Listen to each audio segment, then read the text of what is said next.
Hello everyone, welcome to Old Bluff. You can see I put some dummy rafters up with a 5 and 12, but it was just not appealing to me, so I wanted to change this out. Well, we got it changed out to 7 and 12. I'm not even going to put, that's the representation up there of the trusses. I'm not even going to put a rafter. I can already tell that's going to be fine. It makes a big difference in it. Just looked too squatty the way it was. Now I got to build the gable in so I can set that 30-foot ridge for these trusses. Well, we got this gable end done. We moved around to the next side over on the west side over there. You can see the little pocket up top there where my ridge is going to set. It'll be a 30-foot ridge for the trusses. And I'll get started on them as soon as I get that other gable end done and start decking it after that. Well, we got the west gable end framed up. I'm about to go up the sawmill and get the ridge beam that goes in for the trusses. It's one of those 31 footers. Get it stained before I put it in, and we'll start on the trusses.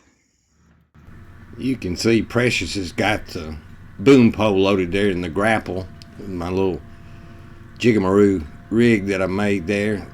The good thing about that is you can just spin the log or whatever you're handling, you can spin it around so you can fit between all of the trees and the chicken coop there.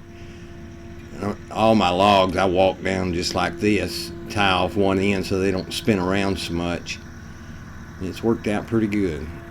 I kind of messed up with this boom pole though. It's plenty of room to reach, but I just couldn't see over the log wall to be able to set this ridge. So I had to get on and off this skid steer probably 50 times to make it work. Now here in this video I have sped things up a little bit so I wouldn't have to make you endure all the small movements that I make, because you have to be real slow and careful with these longer sections, especially a 31 footer. Looks like I'm slinging around there because I've sped everything up. I'm actually moving slow. I've got a rope tied on one end so that once I get it into position or real close, I can kind of help guide it into place as I need to. And it's a tight fit on these gable walls. I should have left myself a little bit more room, but I have to really get up there and pound it down into position just to get this ridge to drop in place. As I said earlier, I went ahead and I stained this ridge because it's going to be for the interior trusses, so it will be showing on the inside. You'll see that coming up. But Precious has got it up there and she's getting it into position. It's just a slow process. You just have to be careful with it. Just moving in little increments. That's one good thing about the skid steer. You can just move slow and take it easy with it. That's what you have to do. Working by yourself, you really have to be careful with it. Spin the logs around and do more damage than good if you don't watch it. So here I'm getting it just squared up with the building, just letting it touch those gable walls and stop swinging. I repositioned the camera so you can see a little bit better on this back side here. And this is what I was talking about. This boom pole was just a little bit too short. There's plenty of length to get up to the center of the building, but I just couldn't see the ridge board that well. So I had to get on and off the skid steer probably about 50 times to get this thing where I was comfortable with it, to get it in position and pull it down into the little openings that I had set aside for a ridge. Here I'm trying to get this left side close enough to the top of the gable wall where I can get up on the ladder there and try and drop it down into position into the opening. So I move it over. I left these openings a little bit too tight. I wish I had another 1/16 or so to get them down in these pockets that I made. I really have to hammer on them. You'll see that coming up, to get them to drop down into position. I got that one started, and I've moved over to the other side to get it where it drops into position. There I am, about to drop it down. There we go. So it's just barely sitting in there. And you just got to drive each side down to get it good enough into position where I can screw it in place. I use a lot of these log screws, and putting these ridges up, so I run a couple of 10-inch log screws down through it to tie everything together. So we got the ridge in. I got about 15 feet up to the top of it. It's what you'll see inside the cabin. It'll be open to the kitchen, living room, and both bedrooms. I just got to get up and put some screws to anchor it on the ends, some gable walls. Take chainsaw and clip everything off, clean it up. Then I can take my little diagonal braces off on those gable walls. Then just move on to the trusses. Here's a couple of shots looking around at the cabin from different angles after getting the ridge in. I pulled a line on it and put some jacks underneath, pushing it over where it needed to be to have it in line. Well, we got the first truss rafter in. Took about an hour or so to get it cut, stained, brought in. Got it screwed down. I'm not going to be doing the mortise and tenon joints. I'm using these $1.25 screws. I think they'll do just fine. There's one. I got 7 more.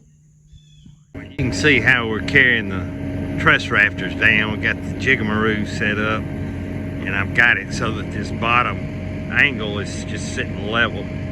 That way when I lift it up, put it in place, everything just fits right in. Well, we've got 6 of the trusses in, the truss rafters. I got 2 more to do, and then I'll start the detail work on the interior cords of the trusses.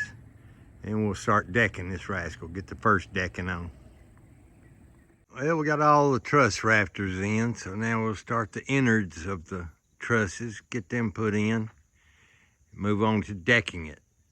You can see what it's gonna look like from the inside. We got, I think it's 6 feet 5 inches between the top of the truss joist to the bottom of the ridge. There's gonna be a good bit of room above the bathrooms for the loft area. That's where I'm gonna put the water heater. So we're just moving along here, slow but sure. Well, we got the first timber frame truss in. I'm kind of satisfied with it. I was a little skeptical on the spacing of some of the uprights and that collar tie there going across, but I think overall it looks pretty good. I guess it'll kind of grow on me after time. Get these other 3 in. We'll move on to decking. Well, we got 3 of the truss joists done. I lack 1 more, and then we're gonna start decking. I've got all my decking stacked outside. Got that last one there. I got all my decking cut, sitting up on scaffold, ready to go. Got it draped over with some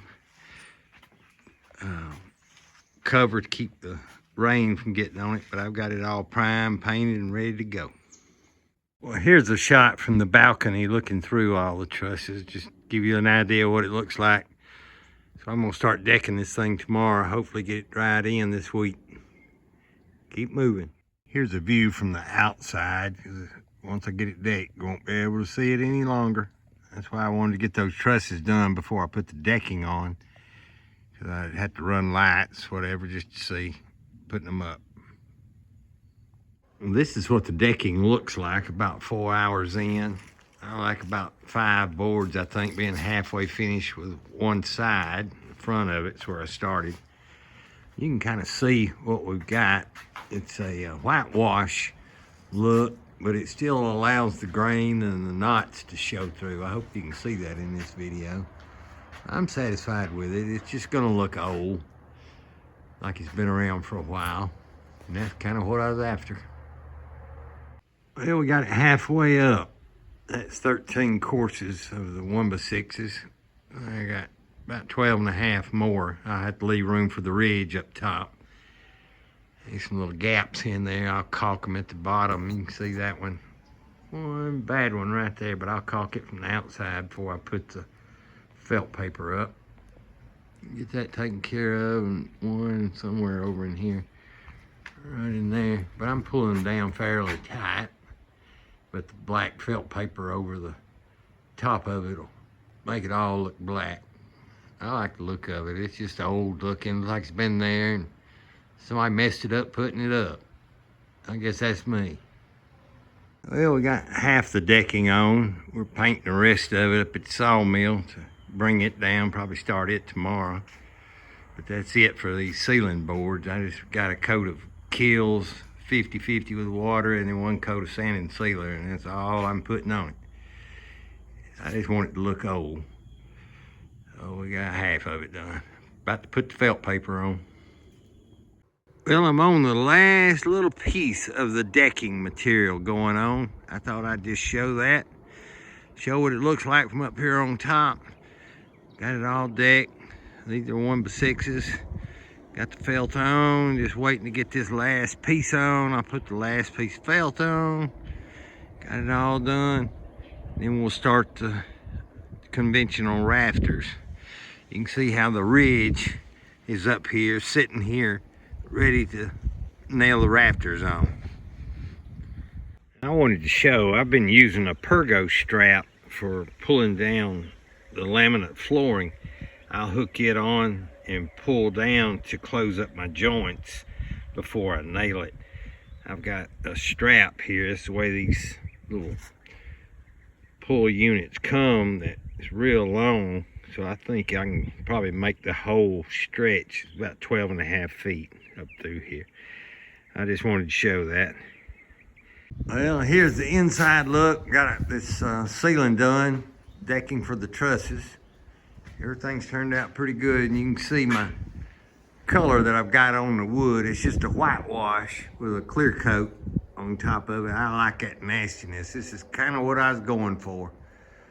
Open joints, nothing fancy.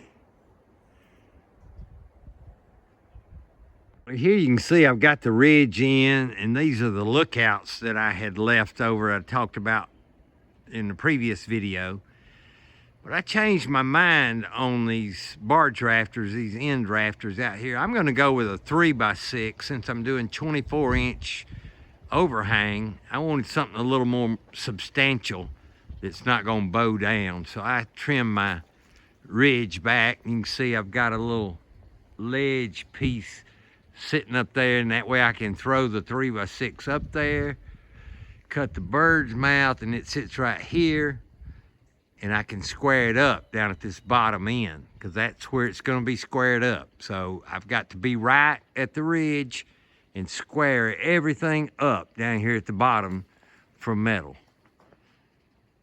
All right, until next video, you guys take care and be safe. Thanks for watching.